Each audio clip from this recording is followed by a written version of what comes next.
क्योंकि लगातार ओसामा को कैंप करवाया, तेजस्वी यादव लगातार कैंप कर गए, चतरा गया, लगातार कैंप कर गए, लेकिन ओसामा को कैंप करवाया गया।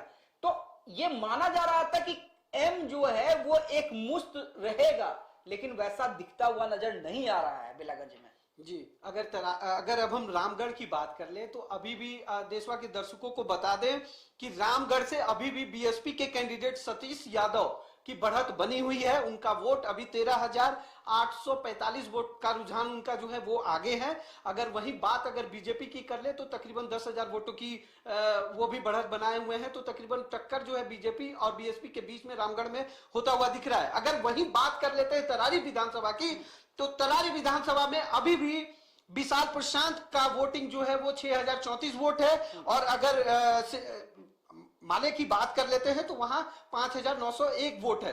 तो वहां पे भी जो अंतर है अमित जी, बहुत ज्यादा का अंतर नहीं दिख रहा है। अगर जन स्वराज पार्टी की बात कर ले, किरण सिंह जो वहां पे कैंडिडेट है, उनको मात्र 628 वोटों का रुझान उनको अभी वहां पे बढ़ता हुआ दिख रहा है। लेकिन अगर तरारी में अगर बढ़त की बात कर लेते हैं तो बढ़त कहीं ना कहीं बहुत ज्यादा मार्जिन माले और बीजेपी के कैंडिडेट के बीच में होता हुआ हमको नहीं दिख रहा है। तो ये एक बदलाव, बहुत बड़ा बदलाव दिख रहा है तरारी में। माले का तो गर रहा है ना जी, माले का गर रहा है तरारी, तो आप तरारी को बहुत हल्के में नहीं ले सकते हैं। और आपको याद होगा देवांशु जी, जब रिजल्ट के बाद मेरी आपसे चर्चा हो रही थी तो मैंने कहा था कि एकदम कांटे की टक्कर है, कांटे की टक्कर। नहीं, वो रुझान में दिख रहा है। आपका कहा हुआ बात रुझान में तो दिख रहा है, क्योंकि अगर बात कर लेते हैं विशाल प्रशांत की तो 6,000 मतलब तकरीबन 6,000 वोट पे हैं। और अगर वहीं राजू यादव की बात कर ले तो वो 5,900 वोट, मतलब तकरीबन 100-150 वोट का आगे पीछे का रुझान चल रहा है, जो नतीजों में बहुत बड़ा बदलाव हो सकता है। तो कहीं ना कहीं तरारी में एक बड़ा बदलाव होता हुआ दिख रहा है। माले के कैंडिडेट अपने वर्चस्व को कायम होते हुए दिखा रहे हैं रुझान में। आने वाला समय जो नतीजा में निकल के आएगा, वो नतीजा में क्या आएगा वो देखने वाली बात होगी। लेकिन फिलहाल जो दिख रहा है बहुत ही ज्यादा कांटे की टक्कर तरारी विधानसभा सीट पे दिख रहा है। देखिए देवांशु जी, आपको हर एक अपडेट दे रहे हैं बिहार उपचुनाव की, लेकिन झारखंड में रुझान में बहुमत हेमंत सोरेन के लिए बहुत बड़ी खुशखबरी।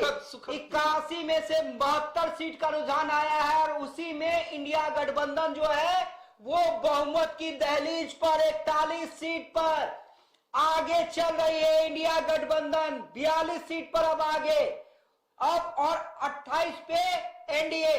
तो क्या माना जाए, ये रुझान जो है वो आंकड़ों में तब्दील होंगे और हेमंत सोरेन दोबारा जो है वो झारखंड के मुख्यमंत्री के रूप में शपथ लेंगे। देव्यांशु जी, देखिए जिस तरीके का रुझान अभी हम लोगों को दिख रहा है अमित जी, ये कहीं ना कहीं ये जरूर देखिए, रुझान से जो नतीजों की अगर बात करते हैं तो बहुत ज्यादा का फर्क नहीं होता है। अब सडनली ऐसा नहीं होगा कि कोई अगर पूर्ण बहुमत में दिख रहा है वो अचानक 20 सीट पे आ जाए और उनको बहुमत से भी एकदम पीछे चले जाए।